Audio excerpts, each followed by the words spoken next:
Tibet! Human rights in Tibet! It's a scene repeated every September when the United Nations General Assembly opens. Demonstrators rally in the blocks around the UN and in front of the nearby Waldorf Astoria Hotel, where Tibetans protested the arrival of Chinese Premier Wen Jiabao. In the plaza across from the UN, supporters of China's democracy and human rights movement also rallied against Chinese leaders, calling for the release of political prisoners and an end to what they called land grabs and economic exploitation. Protest leader Yang Zhengli. I think we'll have an impact gradually. The impact may be very small, but we have to accumulate over time. And we come here because our voice cannot be heard inside China.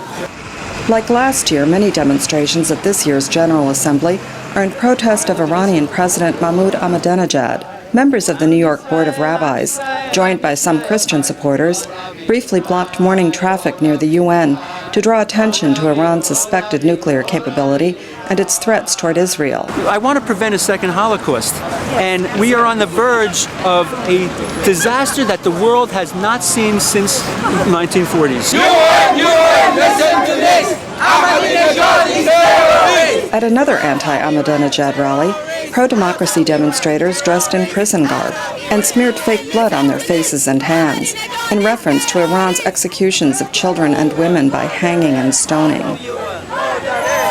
A new cause this year was a rally to save the Himalayas from the effects of climate change. The message: the snow-capped peaks, the source of water for 1.5 billion people, are beginning to melt. We need to save Himalayas. How do we do that? We cannot do that alone. We need to create awareness. Senior Nepalese diplomats attending the UNGA crossed the street to join the protest. Kul Chandra Gautam is Nepal's candidate for president of the UN General Assembly next year. Of course, I came here to show my solidarity because this is an issue of tremendous global importance. Mountains are melting. If they melt, it's going to cause a disaster that will affect hundreds of millions of people. The demonstrators included about 30 Nepalese mountaineers, some of whom danced to a song by Nepalese musician Prem Raja Mahat.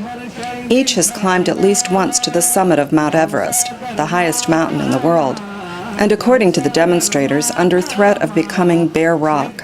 Carolyn Weaver, VOA News, New York.